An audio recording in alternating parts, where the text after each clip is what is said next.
या महिन्याचा जो लाभ आहे डीबीटी आहे त्याची सुरुवात ही आम्ही करत आहोत आणि त्या संदर्भातलं जे आर्थिक नियोजन आहे ते सुद्धा अर्थ विभागाकडून आम्हाला महिला व बालविकास विभागाला प्राप्त झालेला आहे। त्याच्यामुळे लाडक्या बहिणींचा जो लाभ आहे हा साधारणपणे त्याची वितरणाची सुरुवात होईल आणि 3 ते 4 दिवसाच्या त्या कालावधीमध्ये ज्या महिला लाभार्थी आहेत त्यांच्या खात्यावर तो लाभ जमा होईल। नमस्कार, माझं नाव आहे समीश गुढे आणि तुमचं सर्वांचं स्वागत आहे आपल्या YouTube चॅनलवर। बघा, सर्व लाडक्या बहिणींना प्रश्न पडलेला आहे की मे महिन्याचा 11वा हप्ता कधी मिळेल। आपल्या कमेंट्स बॉक्समध्ये खूप साऱ्या महिलांना विचारलं आहे की सर मे महिन्याचा 11वा हप्ता कधी मिळणार आणि 1500 रुपये येणार की 2100 रुपये येणार। कारण निवडणूक होण्याच्या आधी जे महाराष्ट्र शासनाने सांगितलं होतं की तुम्हाला 2100 रुपये देऊ, परंतु 5-6 महिने झाले तुम्हाला 2100 रुपये आले नाही, फक्त आणि फक्त 1500 रुपये दर महिन्याला येत आहे। तर 1500 येणार की 2100 रुपये येणार ते सुद्धा आजच्या व्हिडिओ मध्ये बघूया। व्हिडिओ जर तुम्हाला आवडला तर लाईक करून घ्या, चॅनलवर नवीन असाल सबस्क्राईब करा, कारण आपल्या चॅनलवर नेहमी अशी सत्य माहिती मी देत असतो।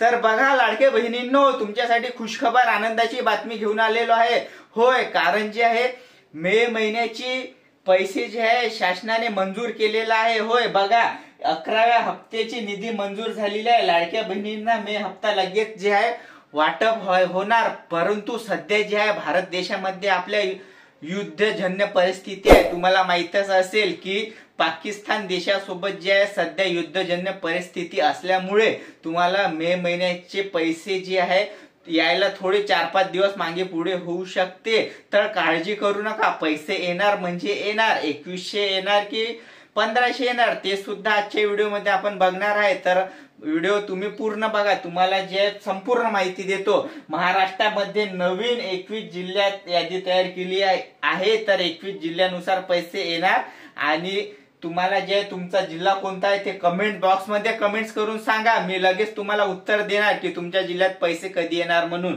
अर्ज केलाय पण पैसे आले नाहीत, काय करू? जे लाडकी बहिणींना अर्ज केला आहे पण पैसेच आले नाही, किंवा ज्या लाडक्या बहिणींना 3-4 हप्ते मिळाले आणि पैसे येणं बंद झाले, त्या लाडक्या बहिणींनी सुद्धा लक्षपूर्वक व्हिडिओ पहा, काय करायचं आहे मी सांगतो। तर बघा, त्याच्या पुढे बघूया। आपले जे आहे 36 जिल्हे आहेत, तर 36 जिल्ह्यात यायला 3 ते 4 दिवस पैसे मिळणार।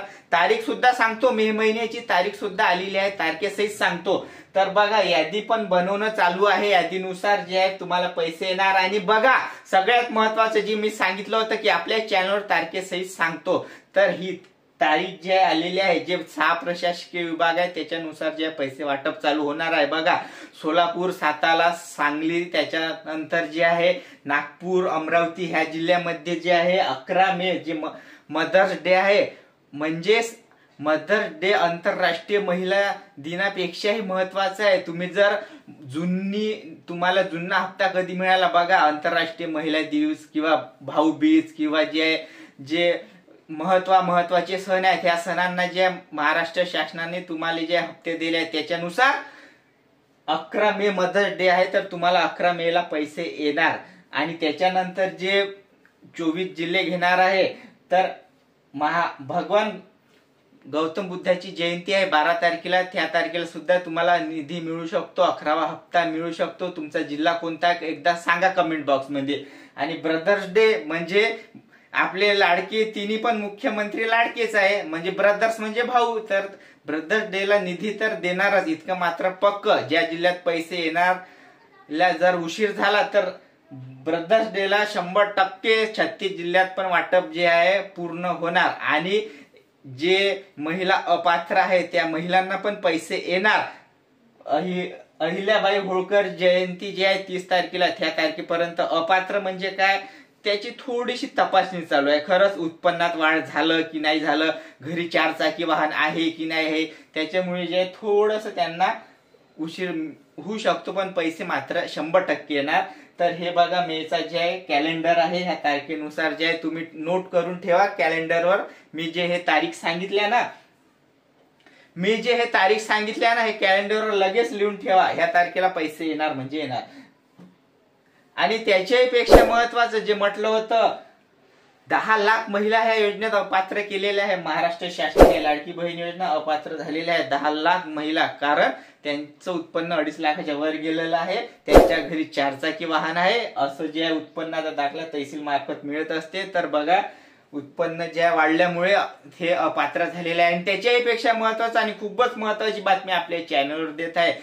ज्या महिलांचं बँक ऑफ महाराष्ट्रामध्ये जे अकाउंट आहे त्या महिलांना सगळ्यात आधी पैसे मिळेल, कारण बँक ऑफ महाराष्ट्र ही आपल्या महाराष्ट्र राज्याची बँक आहे. त्याच्यामुळे ह्या बँकेत ज्या सगळ्यात आधी पैसे येणार आणि त्याच्यानंतर कोणत्या बँकेत पैसे येणार, बँक ऑफ महाराष्ट्राच्या नंतर कोणत्या बँकेत येणार, तर ते सुद्धा सांगतो. लाडक्या बहिणींना पैशाचं वाटप होणार आहे. होय, मे महिन्याचा पैशाचं वाटप होणार आहे. 4 नियम 11व्या हप्त्यासाठी लागू केले आहेत. 4 नियम हे सुद्धा आपण बघून घेऊ. फक्त 11,35,00,000 महिलांना पैसे येणार आहे, कारण खूप साऱ्या महिला अपात्र झाल्या आहेत. ज्या बहिणींना 4 नियम पाळतील त्याच बहिणींना जे पैसे मिळतील. तर ते 4 नियम कोणते? 2.5 लाखाच्या वर उत्पन्न जाऊ द्यायचं नाही, 4 चाकी वाहन घ्यायचं नाही, आणि आपल्या घरी जर कोणी सरकारी नोकरीवर असेल तर अपात्र होते, कारण सरकारी कर्मचाऱ्यांना सुद्धा हे निधी जे आहे नाही देणार आहे. तर बघा, आता कोणती 2 कागदपत्र तुमच्यापाशी आवश्यक असेल, कारण बघा, नवीन आर्थिक वर्ष लागलेलं आहे. नवीन आर्थिक वर्ष एप्रिल महिन्यापासून लागत असते. सर्व लाडक्या बहिणींना माहित असेल तर लगेच नवीन एक उत्पन्नाचा दाखला काढून ठेवा. ते तुमच्या मुलांच्या शिक्षणासाठी पण कामी येणार, आणि त्याची एक झेरॉक्स मुख्यमंत्री माझी लाडकी बहीण योजनेसाठी कामी येणार. आणि दुसरं म्हणजे आधार कार्डवरचं नाव, बँकेवरचं नाव जे आहे स्पष्ट पाहिजे, त्याच्यात मिस्टेक चालणार नाही. याच्या पुढे तुम्हाला आजपर्यंत पैसे आले सर्व हप्ते ठीक आहे, पण याच्या पुढे आधार कार्डवरचं नाव, बँकेच्या पासबुकवरचं नाव जर मिस्टेक राहिलं तर हलक्या बहिणींनो पैसे येणार नाही. काळजीपूर्वक व्हिडिओ बघा, खूप महत्वाचं, खूप माहिती काढायला वेळ लागतो, तेव्हाच मी व्हिडिओ बनवतो आणि सत्य माहिती देत असतो. तर आपल्या चॅनलवर बघा.